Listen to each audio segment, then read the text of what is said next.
Welcome to Part 2 of Section 3 in Neurology. In the last part of this section, we introduced the cranial nerves and had begun going through some examples. In this section, we'll continue going through important examples to tie all of the information together. Let's get started. When the patient is asked to say "ah" in an attempt to elevate the palate, the uvula deviates to the right. What cranial nerve shown below is likely damaged?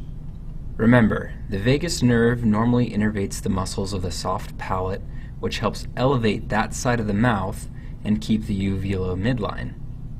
When the vagus nerve is damaged, the ipsilateral palate can no longer be elevated, which results in unopposed elevation of the opposite side when the patient says "ah." In other words, damage to the vagus nerve results in deviation of the uvula to the opposite side. So damage to cranial nerve 10 results in contralateral deviation of the uvula. From the question stem, we can see that the patient's uvula deviates to the right, which must mean the left vagus nerve is affected. With this in mind, we need to be able to identify the vagus nerve from this anterior view of the brainstem. Because we're looking at an anterior view of the brainstem, we can deduce that this is the right side and this is the left side. In this case, we can see the left vagus nerve right here. If we look at figure 8.22 again, we can see all of the cranial nerves labeled. Again, this is figure 8.22. We can see the vagus nerve is right here. From table 8.1, we can see that the vagus nerve is responsible for elevating the soft palate and keeping the uvula midline. Okay, let's do another question. A 65-year-old female presents to the neurologist with numbness of the anterior tongue with taste intact and difficulty chewing food. The damaged nerve passes through which foramen of the skull? Okay, because this patient has numbness of the anterior part of the tongue and difficulty chewing food, we can deduce that the mandibular branch of the trigeminal nerve must be affected. So, V3. As we can see from table 8.1 from your text, the mandibular branch of the trigeminal nerve is responsible for sensation around the mandibles, sensation of the anterior two-thirds of the tongue, as well as muscles of mastication. It's important to remember that taste of the anterior part of the tongue is innervated by the facial nerve and not the mandibular branch of the trigeminal nerve. Again, this is sensation of the anterior two-thirds of the tongue, but not taste. From figure 8.23, we can see that the mandibular branch of the trigeminal nerve passes through the foramen ovale. So this region right here. So again, from the question stem, we should notice that sensation from the anterior tongue is damaged and that the patient has difficulty chewing food. Both of these symptoms should make us think of damage to the mandibular branch of the trigeminal nerve. And then we need to recall that this nerve traverses the foramen ovale. Okay, let's do another question. A patient presents with deviation of the left eye toward the midline when asked to look straight ahead. The neurologist suspects a tumor compressing which region of the brain? So the right eye is not mentioned, so we can assume it's unaffected. But the left eye deviates medially, like this. Again, right eye is unaffected. Recall that the abducens nerve innervates the lateral rectus muscle, which is responsible for moving the eye laterally. If the abducens nerve is damaged, then the medial movement of the eye is no longer counterbalanced by the force of the lateral rectus, so the eye will tend to move medially. So in this case, the lateral rectus is affected, which means the abducens nerve must be affected, which again is cranial nerve 6. And recall that cranial nerves 5 through 8 emanate from the pons. In this case, we're asked which region of the brain is being compressed by a tumor, so the answer is the pons.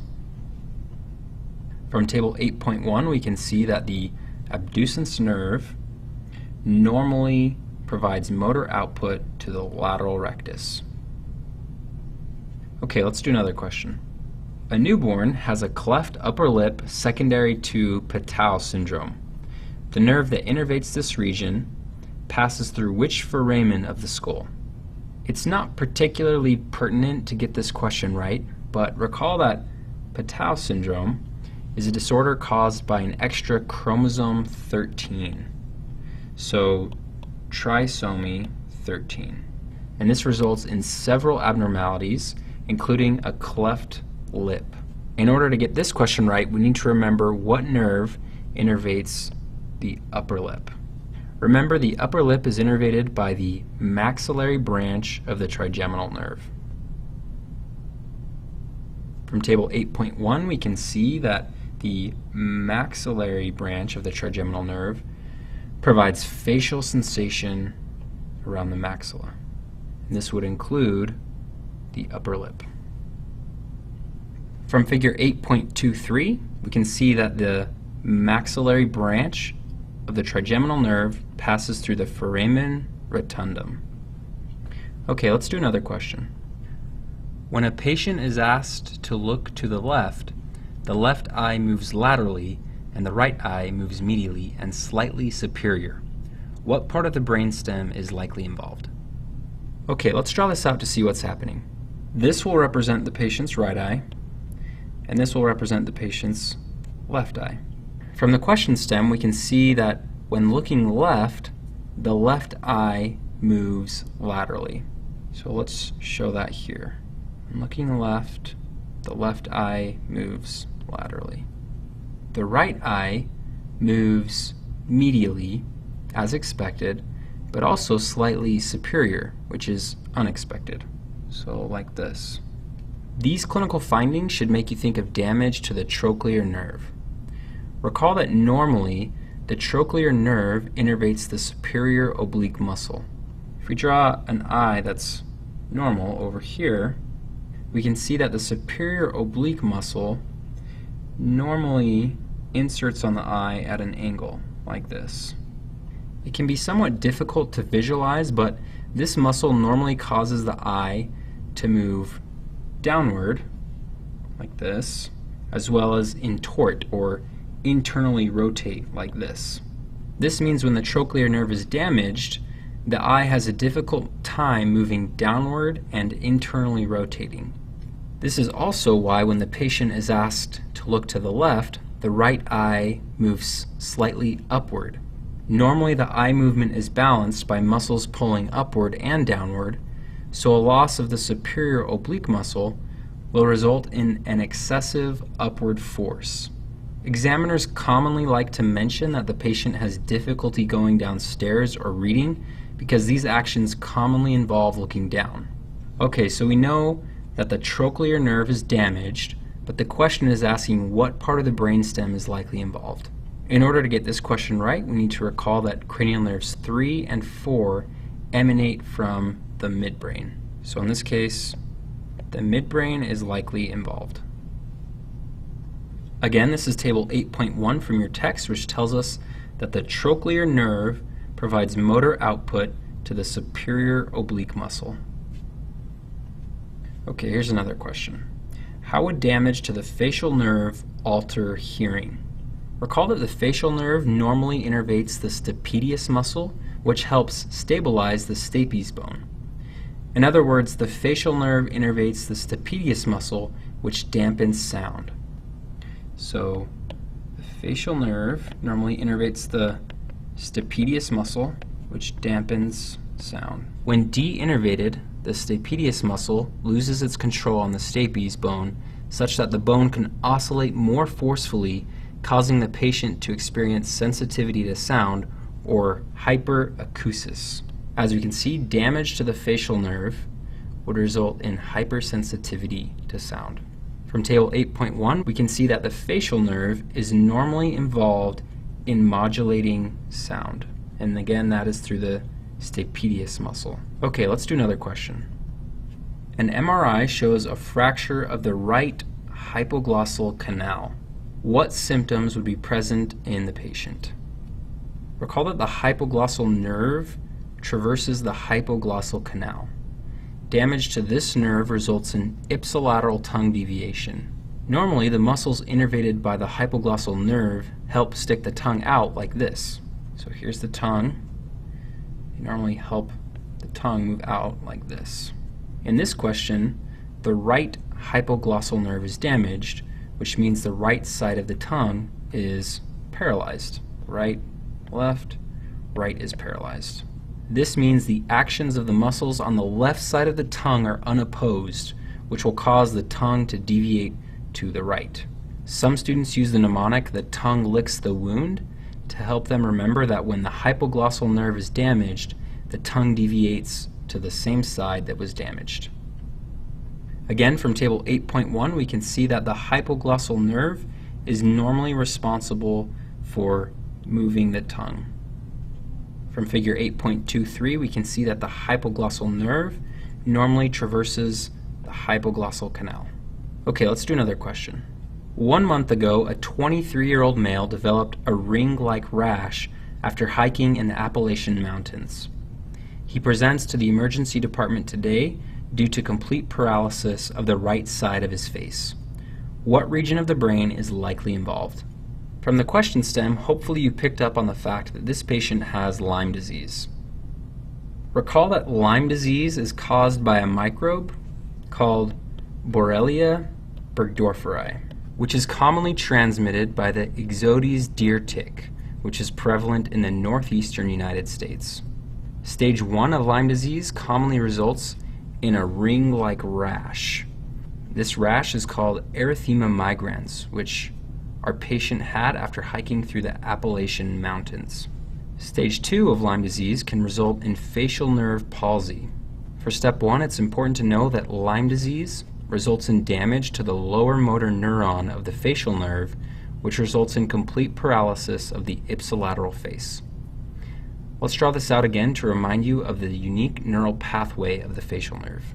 This will represent the facial nucleus in the pons, which contains an upper component, so U for upper, and lower component, L for lower. The upper component receives innervation from both cerebral cortices, whereas the lower component only receives innervation from the contralateral cortex. Let's draw this out. So again, as you can see from this image we've just drawn, the upper component receives dual innervation, whereas the lower component only receives innervation from the contralateral cortex. It's important to know that the upper component of the facial nucleus innervates the superior aspect of the face. So this will represent the face, and the upper component innervates the upper face, whereas the lower component innervates the lower face. So again, Lyme disease results in damage to the lower motor neuron of the facial nerve, which means both the upper and lower components of the facial nucleus would be damaged.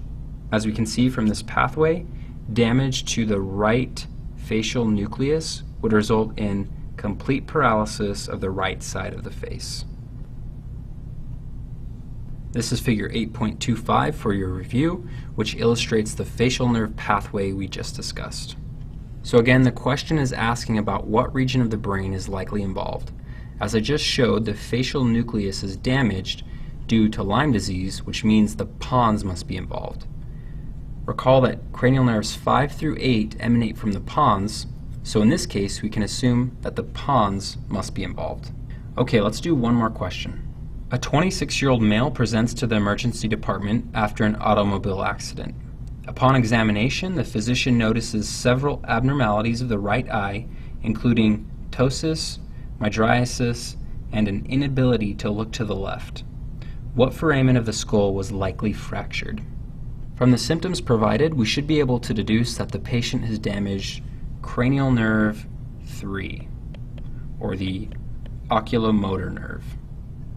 From Table 8.1, we can see that damage to the oculomotor nerve would result in ptosis or drooping of the eyelid, because the oculomotor nerve normally assists with eyelid elevation. We'd also expect the right pupil to be dilated or to experience mydriasis, because the oculomotor nerve normally causes pupillary constriction. Finally, we'd expect the patient to be unable to look medially because the medial rectus is damaged. So again, from the question stem, we can see that the patient has abnormalities affecting the right eye, including ptosis, mydriasis, and an inability to look to the left, which should make us think of damage to the oculomotor nerve. From figure 8.23, we can see that the third cranial nerve traverses the superior orbital fissure. So the right superior orbital fissure was likely fractured, resulting in damage to the right third cranial nerve. So again, this patient has ptosis, mydriasis, and an inability to look to the left. This is all occurring in the right eye, which should make us think of damage to the right oculomotor nerve. So cranial nerve 3, and again this nerve traverses the superior orbital fissure.